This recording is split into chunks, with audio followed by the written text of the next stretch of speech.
Туганар, Кришанер, от всего сердца поздравляю вас с великим праздником Рождества Христова.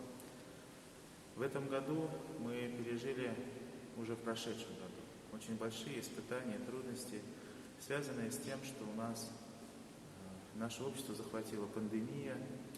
Мы были вынуждены прекратить многие наши контакты, встречи, учебу, перейти в дистанционный режим. К сожалению, многие из наших близких даже болели, и даже есть те, кто ушли из этого мира.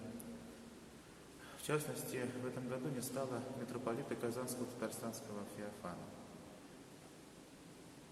управляющего Казанской епархией, который с большим вниманием относился к вопросу кряшен, их богослужений, их культуры, их языка.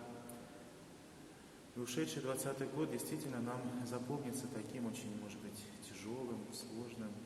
Но сейчас наступает Новый год. И традиционно мы его встречаем, верующие люди, в праздник Рождества Христова. Надеемся, что будут все здоровы, все будут живы, все будут счастливы. И этот великий праздник Христова Рождества пусть придет к нам с великой радостью, пусть даст нам новые надежды, новые радости, новые встречи. Очень хотел бы, чтобы все были счастливы в наступающем году, и пусть младенец Христос, который пришел в этот мир с великой радостью, чтобы спасти нас, каждого человека, чтобы он был воспринят и понят каждым из нас в своем сердце.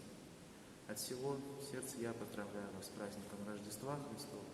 Берегите себя и своих близких. Ты улыбнули, когда дошли. С праздником вас.